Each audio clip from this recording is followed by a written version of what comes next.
Hello, fellow pondologists. Welcome to the 6th episode of the Species Spotlight.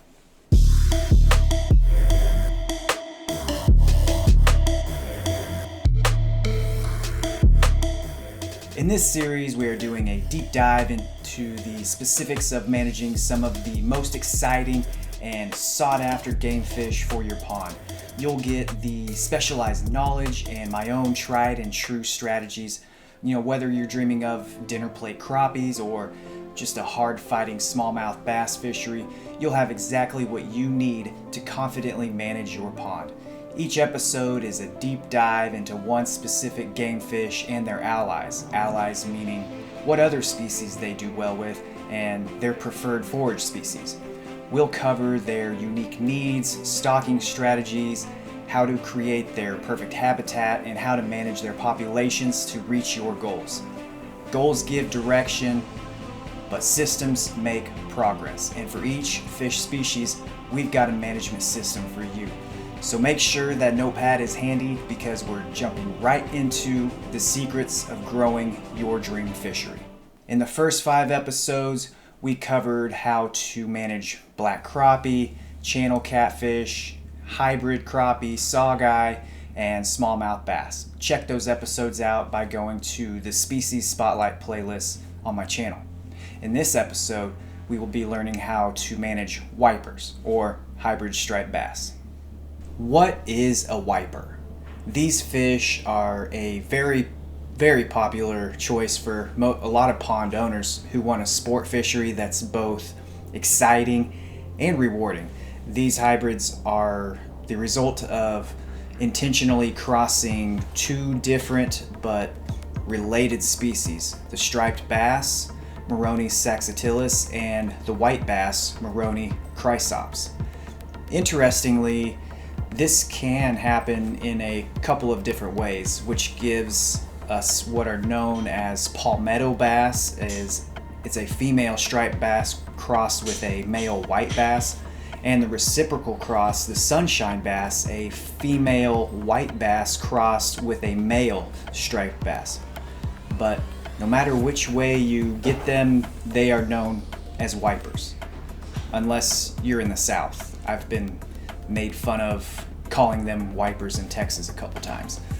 They just call them hybrid stripers down there. Hybrid striped bass have features of both parent species, but you can usually spot them by their stripes along their sides.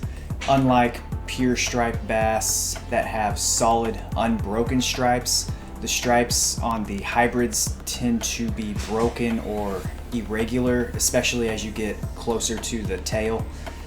This is a handy way to tell them apart. Another key characteristic to help you distinguish between a wiper and a white bass are the tongue patches. The wiper has 2 sandpaper-like tooth patches near the back and center of the tongue, while the white bass only have a single patch in the center. The striper also has 2 patches, so if you can't tell the difference between a striper and a wiper, the best way is to look at the spines on the dorsal fin. On the wiper, the second spine is more than half the length, closer to 2/3 the length of the third spine. On the striper, the second spine is less than half the length of the third spine. One of the big reasons why hybrid striped bass are so popular for pond management is that they're tougher and can handle environmental stress better than either of their parental species. They can deal with changes in water temperature and lower oxygen levels, which is a big plus since pond conditions are more volatile and can change pretty quickly. Pond owners get a lot of benefits from stocking wipers. These fish grow really fast, often reaching impressive sizes in just a few years. And they're known for their powerful fight, which makes for awesome fishing.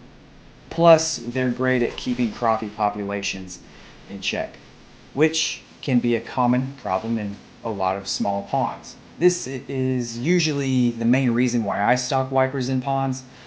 Another great advantage of stocking wipers is that they are functionally sterile and they can't reproduce. This is a huge advantage because it means you don't have to worry about overpopulation like you do with a lot of other fish. And you have more control over your management strategies. There's really no downside to stocking wipers unless you really overstock them. We'll get into the stocking strategies here in a bit. If you want to successfully manage hybrid striped bass in your pond, you've got to really understand what they need to thrive. Water quality is very, very important, and several factors play a big role in their health, growth, and survival. The water temperature is a big one. Hybrid striped bass do best in the range between 75 and 80 degrees Fahrenheit. That's kind of their sweet spot for their bodies to function and grow properly. That being said, they're pretty adaptable and can handle a wide range of temperatures from 40 degrees to about 90 degrees. Just keep in mind that they'll eat less at those ranges, or the tops and the bottoms of those ranges. If it drops if it drops below 60 degrees Fahrenheit, eating might slow down, and once it gets to 45 or 50, it'll kind of stop almost. Around that 90-degree mark, it'll be a little bit too hot for them. It can mess with digestion and potentially cause them to get bloated. Dissolved oxygen is another must-have. You need to keep DO levels consistently above 5 parts per million to support their breathing and overall health. Not having enough dissolved oxygen is a major cause, the main cause of fish kills in most ponds. To prevent this, you might need to have a supplemental aeration system, especially if you have a lot of fish in your pond. And if you usually get algal blooms that die off and use up the oxygen. So the pH of your pond should ideally be between 7.5 and 8.5. If the pH swings too much, it can stress out the wipers and potentially harm them. Water hardness and alkalinity is also important to monitor.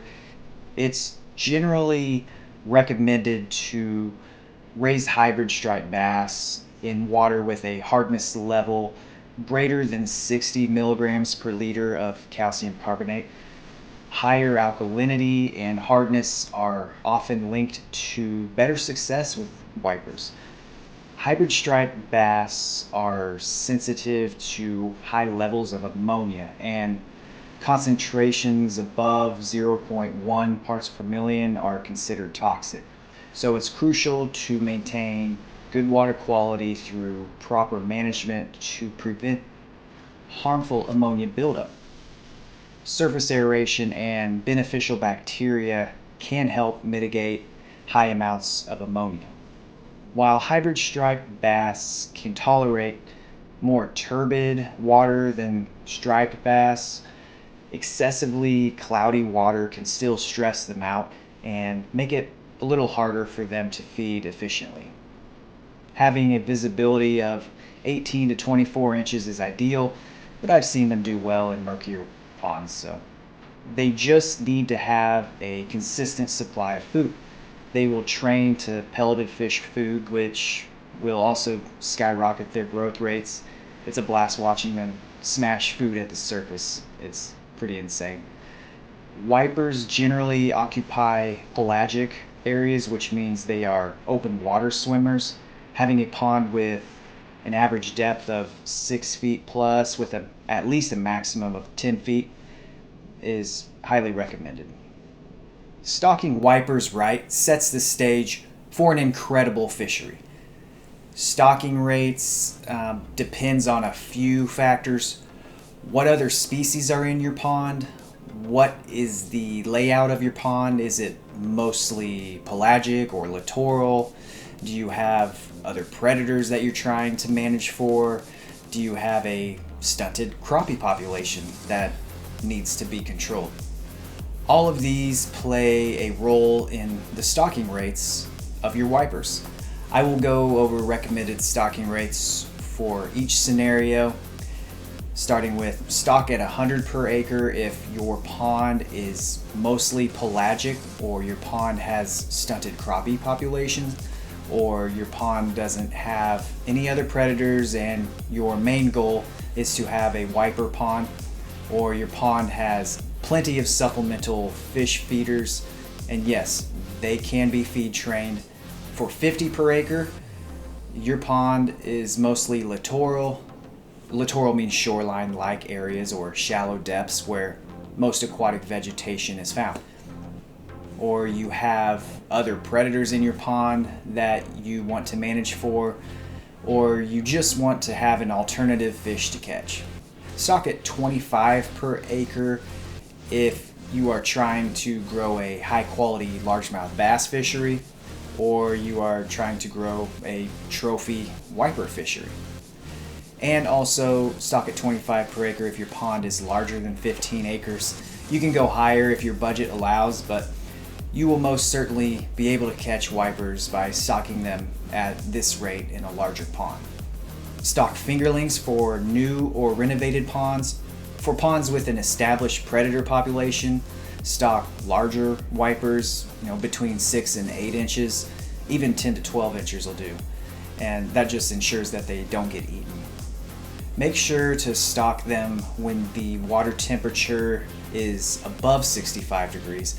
They are prone to bacterial infections when stocked in cooler water because their metabolisms aren't at an optimum level to fight off the stress-induced infections.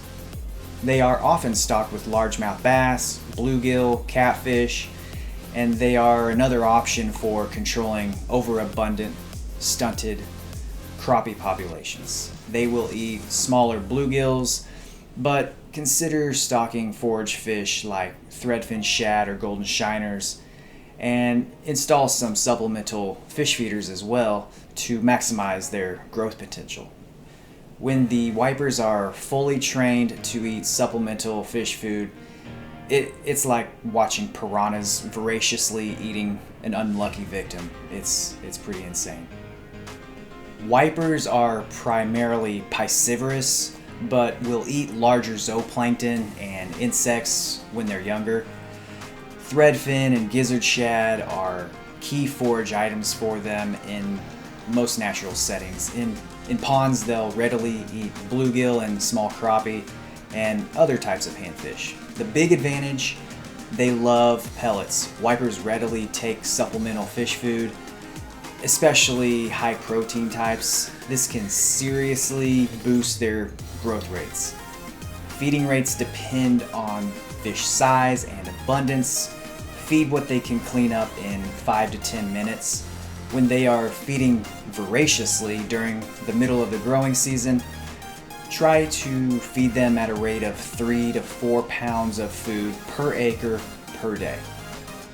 Wipers are open water schooling fish. They don't really need complex structure like smallmouth or largemouth bass. If they have sufficient open water, adequate depth, good water quality, and good dissolved oxygen, they'll do just fine if food is available.